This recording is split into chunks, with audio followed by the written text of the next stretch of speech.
오늘 제목이 고정관념을 깨신 예수님 그리고 막달라 마리아라는 제목인데요. 제가 이걸 보면서 나는 왜 맨날 이런 데 관심이 많을까? 왜냐하면 저도 살고 싶어서. 저도 이제 크리스찬이고 여성이고 싱글인데 이 교회에서 제가 가진 조건은 참 이렇게 좀 살기가 좀 어려워요. 살 수는 있는데 좀 뭐라 그러나 이렇게 편한 상태는 아니에요. 근데 저는 그걸 보면서 예수님은 우리를 자유케 하기 위해 이 땅에 오셨는데 왜 우리는 자유함이 없고 나는 계속 사람들의 눈치를 보면서 살아야 되나? 크게 눈치는 안 봐요. 근데 제 주변에 보면 제 삶의 조건과 비슷하신 분들은 눈치를 많이 보는 분들, 어려워하시는 분들이 많이 있어요. 그래서 예수님은 그런 분이 아니다. 예수님은 정말 우리를 자유케 하기 위해 이 땅에 오셨다. 그래서 또 우리 안에 보면 각 사람마다 자기가 가지고 있는 어떤 고정관념이나 편견들이 많이들 있어요. 그런 것들을 다 깨신 분이 예수님이지 그런 고정관념이나 편견을 공고히 하신 분이 예수님이 아니다. 근데 막상 교회 가면은 고정관념이나 편견을 공고하게 하신 분이 꼭 예수님 같다라는 생각이 드는 거예요. 뉴스를 보면 특히. 그래서 주변에서 저보고 무슨 일을 하느냐라고 얘기를 하면 사실 요즘에는 제가 목사라는 얘기는 잘 안 해요. 이게 좀 굉장히 마음에 부담스러운 거예요. 제가 목사 되기 위해서 참 열심히 공부하고 오랜 시간 훈련을 받았는데 어떻게 하다 내 꼴이 이렇게 됐나 이런 생각이 돼요. 어떻게 하다 제가 이런 대접을 받게 됐나 이런 안타까움이 있으면서 그럼에도 불구하고 저는 예수님을 믿고 하나님의 자녀이고 하나님의 딸로 당당하게 좀 멋지게 저와 여러분이 그렇게 살아갔으면 좋겠다라는 바람이 있습니다. 2018년도에 그 막달라 마리아 부활의 증인이란 영화가 개봉됐었는데요. 혹시 보신 분 있으세요? 예, 아무도 없으시군요. 예, 막달라 마리아 부활의 증인이란 영화가 개봉이 됐는데 거기에 보면은 막달라 마리아가 정혼을 거부했다는 이유로 가족에게 외면을 당하고 사람들은 그녀가 귀신 들렸다라고 몰아세웁니다. 생각해보면 그 당시에 여성은 그냥 결혼하는 거잖아요. 부모님이 결혼해라 하면 결혼하는 건데 그 결혼을 거부했으니 주변에서 가족들이 도대체 너는 뭐냐 하고 굉장히 이상하게 봤을 거예요. 그랬더니 오죽하면 거기에서 그 막달라 마리아를 영화에서는 이렇게 밤늦게 불러내요. 이리 좀 나와보라고. 그래서 이렇게 나갔더니 막달라 마리아를 그 물에다가 데리고 가가지고 계속 물에다가 빠뜨렸다 꺼냈다 빠뜨렸다 꺼냈다 그러면서 귀신을 쫓아낸다고 사람을 거의 이렇게 초죽음을 만들더라고요. 그러니까 그 정도로 그 당시에 보면 여성이 그냥 부모님이 말씀하시면 결혼하고 그냥 가서 살고 이래야 되는데 그렇지 않은 그녀의 모습을 보면서 사람들은 제 귀신 들렸다.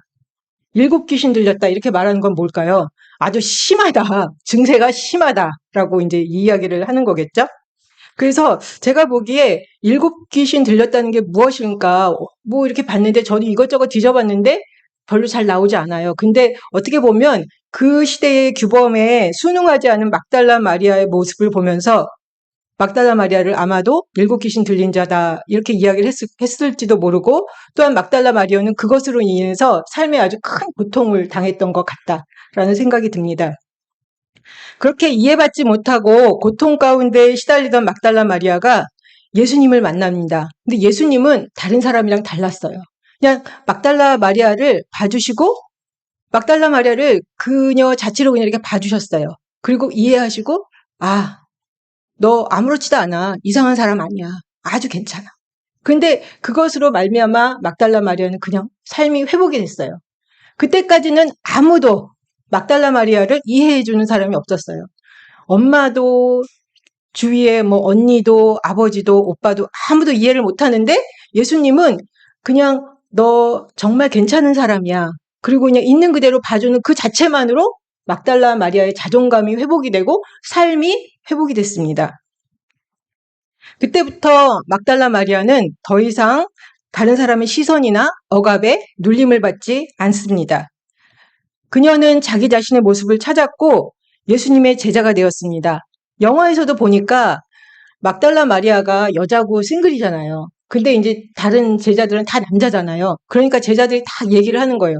저 여자가 우리랑 같이 다니면 우리가 계속 말을 많이 듣는다. 그리고 이게 말이 되냐. 그랬는데 예수님은 그것에 전혀 개의하지 않으셨어요. 예수님은 막달라 마리아를 온전히 예수님의 제자로 받아주었습니다. 그래서 예수님께서 막달라 마리아를 사랑하고 신뢰하고 또한 막달라 마리아도 전적으로 예수님을 따랐는데 그것은 그 당시에 정말 파격적인 행보였습니다. 남자들이 쭉 같이 복음을 전한다고 다니는데 여자 하나가 이렇게 같이 다녀봐요. 그것도 이제 뭐 나이 드신 어떤 이렇게 아주머니가 다니는 것도 아니고 젊은 여자가. 그런데 예수님께서 막달라 마리아를 제자로 받으시고 함께 하셨다. 놀라운 일이죠.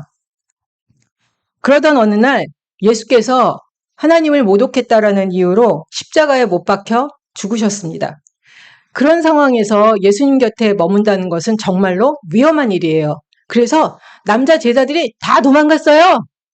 다 도망갔는데 누구만 도망가지 않았느냐? 막달라 마리아만. 저 같으면 도망갔을 것 같아. 무서워서. 근데 막달라 마리아는 예수께서 십자가에 못 박혀 죽으신 그 현장에도 있었고 그 다음에 예수님이 무덤으로 옮겨간 다음에도 안식 후 첫날 가장 먼저 누가 무덤에 달려갑니까? 막달라 마리아. 왕. 그거 굉장한 예수님을 향한 사랑과 신의를 보여주는 것이라 생각합니다.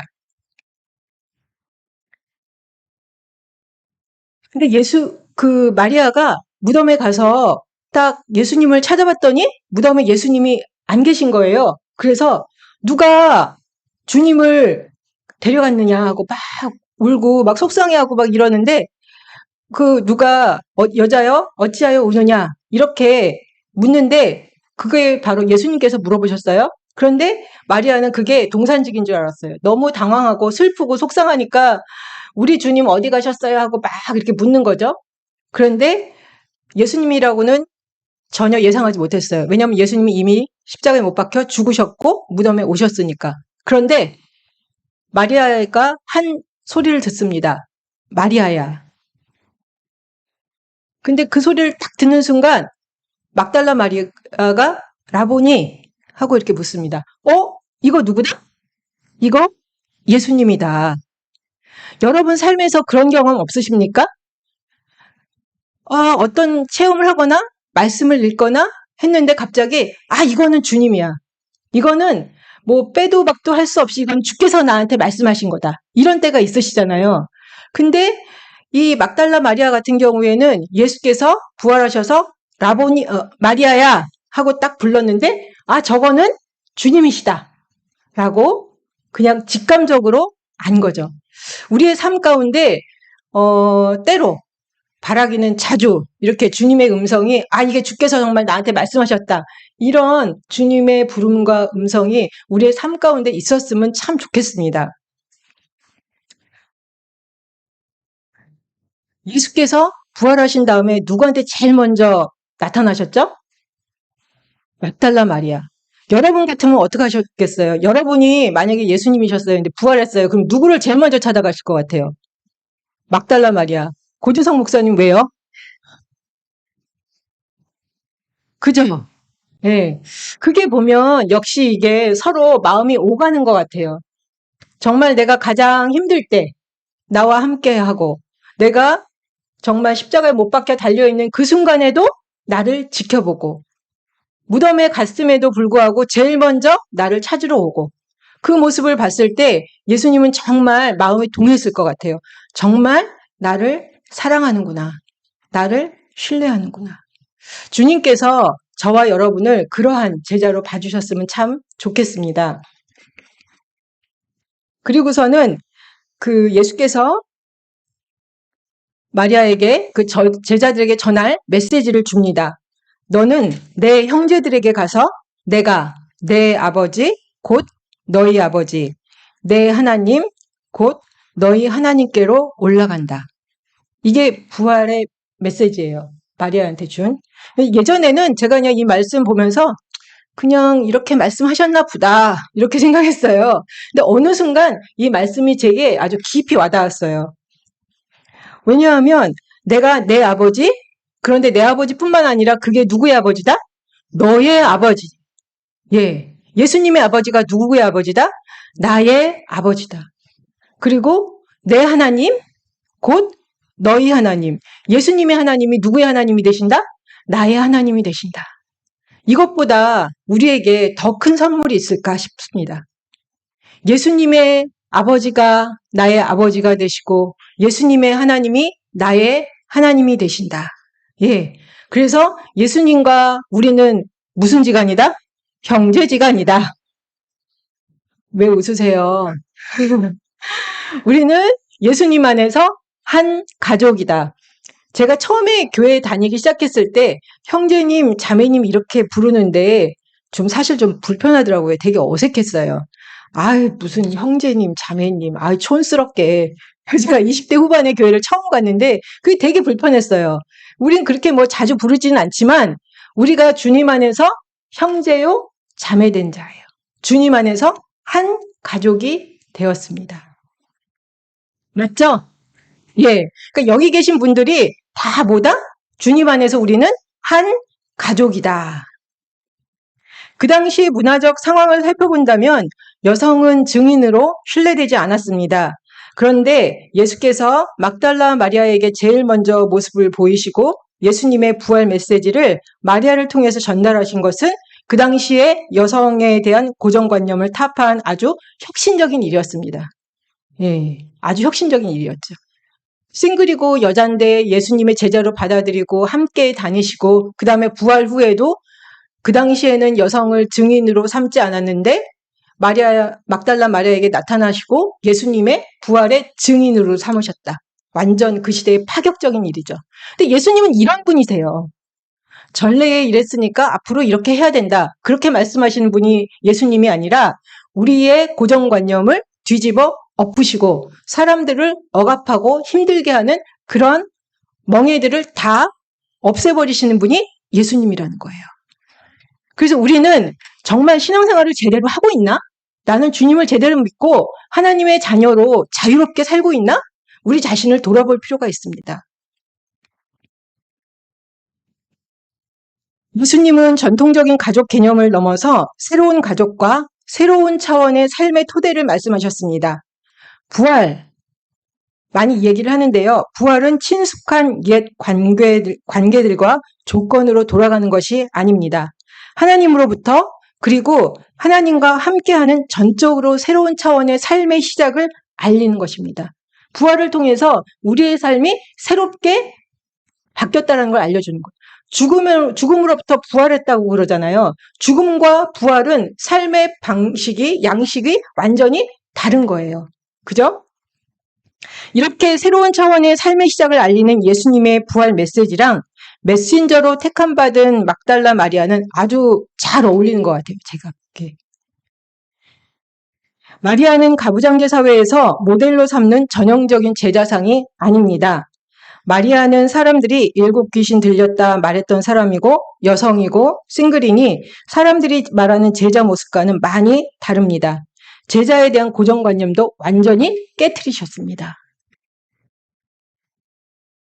막달라 마리아가 예수님 부활의 그 첫 번째 증인이라는 것은 전통적인 삶의 차원에서는 일어날 수가 없습니다. 하지만 예수님은 끝까지 자신과 함께하고 신의를 지킨 막달라 마리아를 부활의 증인으로 세우고 새로운 차원의 삶이 시작되었다는 것을 만천하에 보여주시면서 사람들의 생각에 도전하셨습니다. 한번 봐라. 내가 누구를 내 부활의 메신저로 세웠는지, 부활의 증인으로 세웠는지. 그래서 남자들도 마음에 안 들지만 그것을 받아들일 수밖에 없었습니다. 예수님의 부활은 우리가 경험하지 못한 세계와 차원으로 우리를 인도하는 것이고 마리아는 그 당시 제자나 증인의 고정관념을 깨는 모델로 아주 적합한 것 같습니다.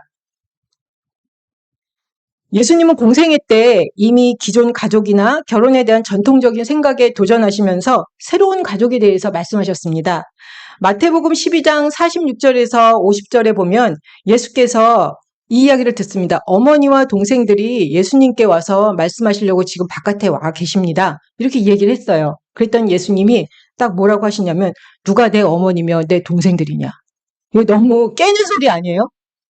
엄마와 동생들이 바깥에 와 계신다고 그러는데 누가 내 어머니와 내 동생들이냐. 이렇게 물어보시는 거예요. 왜 그렇게 하셨을까요?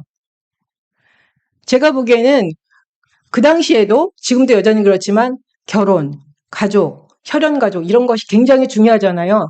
그런데 예수께서 말씀하시는 가족은 결혼, 가족을, 혈연 가족을 넘어서죠.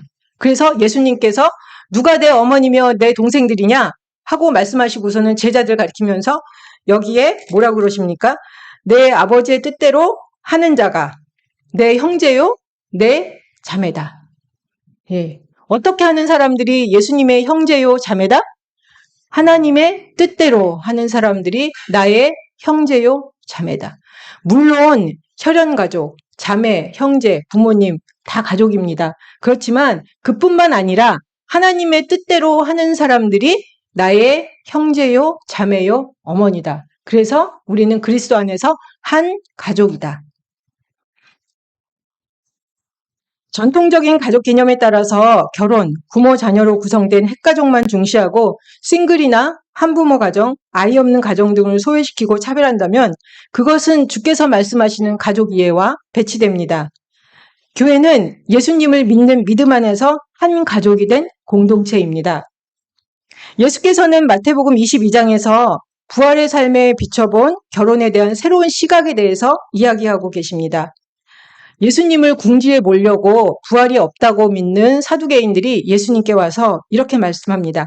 선생님, 모세가 말하기를요. 사람이 자식 없이 죽으면 그 동생이 그 아내한테 형수랑 결혼을 해서 상속자를 세우라고 말씀하셨어요. 우리 이웃에 7 형제가 있었는데요. 그 첫째가 결혼을 했어요. 그런데 그 첫째 아들이 죽었습니다. 그래서 둘째 아들, 셋째 아들, 넷째 아들, 7째 아들까지 다 형수랑 결혼을 했어요. 근데 상속자가 없이 죽었습니다. 그러면 그 여자는 누구의 아내가 될까요? 이렇게 물어보는 거예요. 지금 보면은 참 말도 안 되는 것 같아요. 그죠?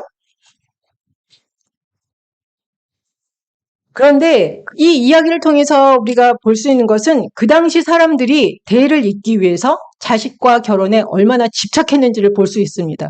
지금은 저희 부모님 세대만 해도요, 저희 집에 딸 셋 아들 하나거든요. 우리 엄마 말씀하시기를. 둘째 여동생이 아들이었으면 안 낳았다, 더 이상. 근데 저희 집 딸 셋 아들 하나거든요. 막내가 아들인데 말썽을 얼마나 피는지. 다 많이 들어보셨잖아요. 딸 셋 아들 하나 있는 집들.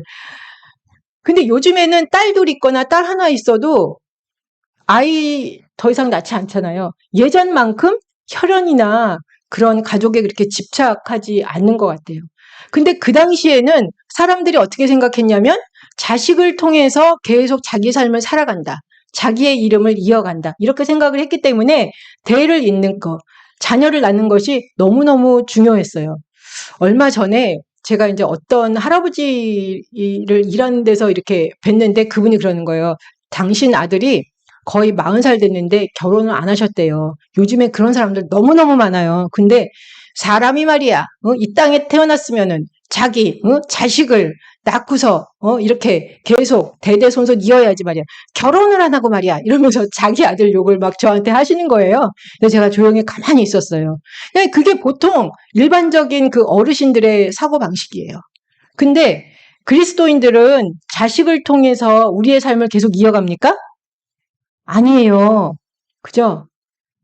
여기서는 맞다고 그래 놓고선 돌아가서는 또 그래도 자식한테 물려줘야 돼. 돈 많이 많이 모아가지고 자식들한테 다 물려줘야 돼. 막 이러시는 분 있을 것 같아요. 예. 그런데 우리가 뭐 물론 그렇게 하셔도 좋습니다. 그렇지만 그럼에도 불구하고 우리는 혈연 가족이나 결혼에 매여서 함께하는 사람들이 그리스도인들이 아니다라는 거는 좀 기억을 하셨으면 좋겠습니다. 이렇게 7 사람이랑 그 형제들이랑 다 결혼했는데 상속자 없이 다 죽었습니다. 그런데 그럼 누구 아내가 될까요? 이렇게 얘기하는 그 질문에 예수님께서 그러면 뭐 누구 아내가 될 것이다. 이것도 말이 안 되고, 그러면 아무랑도 결혼을 안 할 것이다. 그것도 안 되고, 이건 완전히 예수님을 궁지에 몰아넣기 위한 질문이었는데 예수님은 역시 탁월하세요. 그리고 저는 이걸 딱 보면서 예수님은 하나님의 아들 맞다니까? 이런 생각이 딱 들었어요. 왜냐하면 그 대답이 뭐였냐면 마태복음 22장 29절에서 너희가 성경도 하나님의 능력도 알지 못하는 거로 오해하였도다. 부활 때에는 장가도 아니가고 시집도 아니가고 하늘에 있는 천사와 같다. 그러니까 누구랑 결혼할까요? 그럼 보통 물어보면 누구랑 우리는 거기에 이제 꽂히잖아요. 근데 예수님 뭐라고 그랬습니까? 야, 부활 때는 결혼 안 한다니까? 이렇게 말씀하셨어요.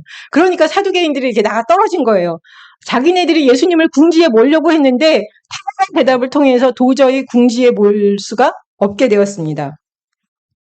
사람들은 부활의 삶도 여전히 결혼 중심적인 삶의 방식으로 이해하고 그 한계를 넘어가지 못하고 있습니다. 그리고 어떤 분들도 그래요. 우리가 지금 우리 가족 이대로 제가 지금 죽지만 나중에 천국에 가면 그대로 똑같이 다 그렇게 살겠죠? 막 이렇게 얘기를 하세요.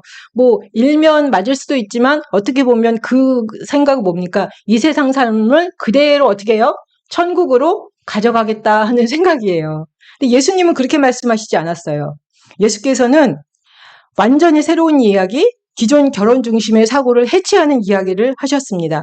천사가 죽는다는 소리 들어보셨어요? 못 들어보셨죠? 천사는 영적인 존재에서 죽지 않습니다. 결혼이나 생식, 후손을 통해서 천사는 살지 않아요. 그죠? 그런데 우리가 구할 때에는 장가도 하지 않고 결혼도 하지 않는다. 천사와 같다. 이거는 무엇을 이야기하는 것이냐면 부활의 삶은 죽음이 없으니 결혼이나 생식, 후손에 의존하는 삶이 아니다라는 이야기를 하는 거예요. 예. 서로 알아볼 것 같아요. 그렇지만 부활의 삶은 결혼이나 생식, 후손에 의지하는 삶이 아니다. 저는 그것만 이렇게 마음에 많이 와 닿아도 삶이 굉장히 가벼워질 것 같아요. 내가 내 아들을 위해서, 딸을 위해서, 손녀, 손자를 위해서 이렇게 내가 이렇게 지어주고 가야 되는데 이렇게. 근데 그러실 필요 없을 것 같아요. 어차피 그런 삶의 방식이 아니기 때문에 부활의 삶의 방식이 어떤 방식인지는 저도 정확하게는 잘 모르겠어요. 안 죽어봤으니까 부활하지 않았으니까 잘 모르겠어요. 그냥 하나 알겠는 건 이 세상 삶과 같은 삶의 방식은 아니다라는 것입니다. 바울은 고린도후서 5장 16절 17절에서 이렇게 이야기합니다. 우리는 이제부터는 어떤 사람도 육신을 따라 알지 아니하노라. 비록 우리가 그리스도도 육신을 따라 알았으나 이제부터는 그같이 알지 아니하노라. 그런즉 누구든지 그리스도 안에 있으면 새로운 피조물이라. 이전 것은 지나갔으니 보라 새 것이 되었도다. 우리가 만약에 혈연인 가족이나 결혼, 대를 잇는 것에 집착해서 산다면 그것은 육신의 삶에 집착해서 사는 것이지 그리스도 안에 있는 새로운 피조물의 삶을 사는 것은 아닙니다. 예수님은 사람들이 갖고 있는 결혼, 가족, 부활에 대한 고정관념을 깨시고 이 세상의 삶, 육신의 삶에 집착하며 살지 말 것을 말씀하고 있습니다. 부활의 삶은 이 세상 삶의 도돌이표가 아니다. 완전 다른 차원의 삶, 새로운 삶이기 때문에 우리가 상상하기 어렵습니다. 예수님 말씀을 묵상하면 삶이 가벼워지고 다른 사람에 대한 편견이나 고정관념도 사라집니다. 현재 사는 삶의 그 어떤 것에도 집착할 필요가 없으니 가볍게 살 수가 있습니다. 예수님은 삶을 통해서 말씀을 몸소 실천하여 보여주셨습니다. 예수께서는 결혼이나 자식을 위한 삶을 살지 않으셨습니다. 예수님은 싱글이셨습니다. 그리고 싱글로 충만하게 하나님의 아들로 당신의 일을 하시고 가셨습니다. 예수님은 이 세상 삶에 집착하지 않으셨습니다. 그리고 하나님 나라의 복음, 새로운 차원의 삶, 천국을 전파하면서 죽음과 고난의 위험도 회피하지 않으셨습니다. 그리고 그는 부활하셔서 마리아한테 말씀을 주시기를 우리는 주님 안에서 한 가족이다. 내가 내 아버지, 너희 아버지, 내 하나님, 너희 하나님에게 간다. 그러면서 우리가 주님 안에서 하나 됐음을 알려주시고 가신 것입니다. 예수께서 막달라 마리아를 부활 증인으로 삼고 그녀에게 메시지를 주고 제자들에게 전하게 했다는 것은 예수께서 여성이나 싱글에 대한 편견, 고정관념이 없으셨음을 드러내는 것입니다. 예수께서는 사람들을 억압이나 편견으로부터 자유케 하기 위해서 이 땅에 오신 것입니다. 우리는 주님 안에서 창조된 새로운 피조물이며 한 가족입니다. 새로운 피조물로 사는 사람들은 성별, 결혼, 인종 여부로 사람들을 차별하거나 소외시키지 않습니다. 다른 사람에 대한 편견이나 고정관념을 버리고 한 가족으로 품어주고 서로 도와주면서 잘 살아갈 수 있도록 도와줍니다. 요즘에는 워낙 많은 사람들이 저를 비롯하여 싱글로 사는 사람들이 많습니다. 여기도 많이 계세요. 근데 저희 교회는 분위기가 괜찮아서 너 언제 결혼하니 이렇게 막 안 그러잖아요. 좀 나이 있고 오래된 교회 가면 못 견뎌요. 살기가 힘들어요. 계속 그 얘기 들으니까. 내가 교회 예수님 믿고 공동체를 섬기러 갔는데 그 소리 들으러 간 거는 아니잖아요. 그런데 내 존재 자체가 이대로 존중받지 않는 그런 교회에 다니기가 참 어렵습니다. 하지만 전통적인 가족 중심적인 사고가 강한 사람들은 결혼 상태에 있지 않은 싱글들을 편견 어린 시선으로 바라보거나 도움이 되지 않은 훈수를 합니다.